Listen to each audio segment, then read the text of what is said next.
Criminals are definitely getting smarter. Every criminal is using whatever available technology to be able to commit the crimes more efficiently and effectively.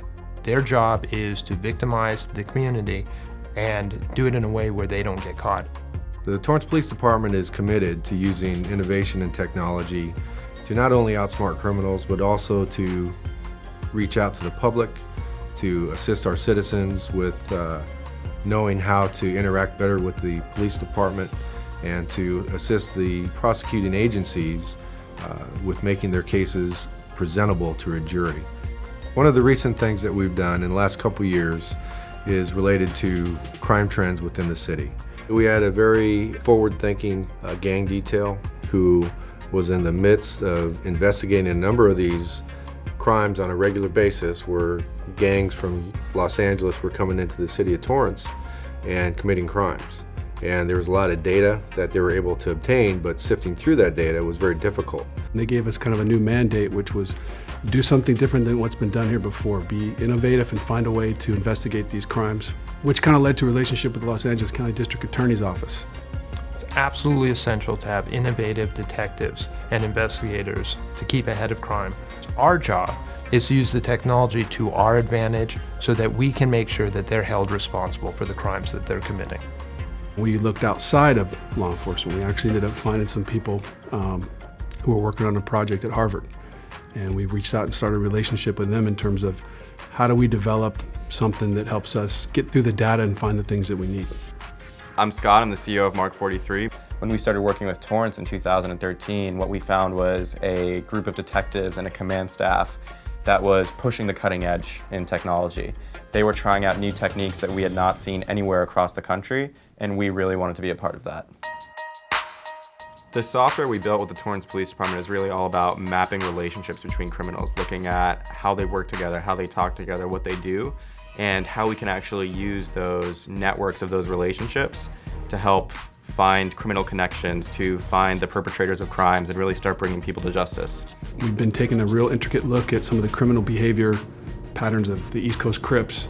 This case has been going on for 4 years, and it was one of the first cases that we kind of started looking at it differently than we had other cases. The East Coast Crips, it was one of the most notorious gangs that we identified involved in a sophisticated criminal enterprise involving residential burglaries.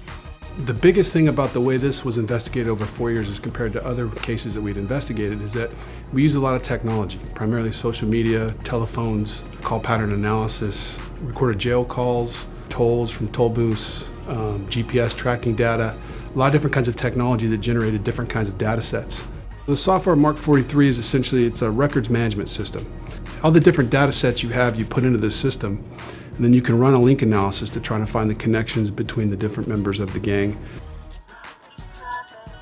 We're looking at some social media video, and if you listen to the rap song, it comments on flocking, which is street vernacular for residential burglaries, and just bragging about the lifestyle and glamorizing it. One of the things about social media with the criminal street gangs is that a fundamental part of being a member of a street gang is your reputation and being able to brag about the crimes that you commit and being able to brag about the bounty that you receive from the crimes.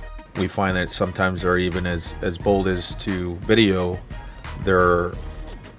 when they're on their way to go, what they call going to school or going to class, which is another code for going to do burglaries. We learned that on a daily basis, these burglary crews, which usually consisted of about 3 or 4 guys, would go out and commit anywhere from 3 to 5 burglaries a day, 4 or 5 times a week, depending on their take. Most of these guys have been arrested numerous times for residential burglary and received nothing more than 6 months in county jail. In probation time, they came right back out and continued to do the crimes. Operation Moneybags was the culmination of the 4-year case. And so essentially the morning of that was, you had about 400 officers from maybe 18 different agencies that came together at about 3 o'clock in the morning to execute search warrants at about 30 plus locations, in which we took in about 15 people that we were looking for. The software and the analysis showed you how systemic the problem was in this gang. And when you can link a bunch of counts on there and you can go back to the courts and you can say they didn't just do 1, they did 12. And it's not just a bad day, it's a pattern of behavior that's not going to end. And then now you've given the district attorneys the kinds of ammunition they need to say, hey, these guys have had their chances. They didn't just make a bad decision. This is systemic behavior. They need the maximum kinds of penalties. And then you start getting significant kinds of time.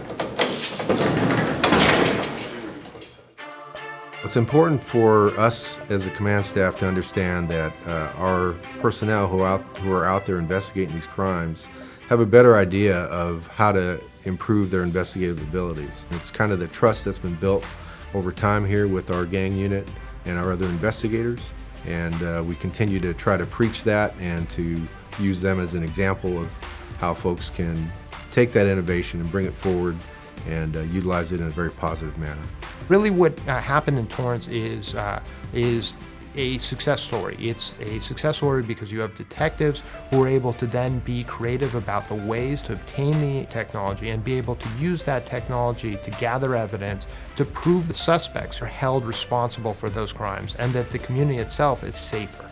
That is what separates Torrance detectives from routine detectives at different agencies.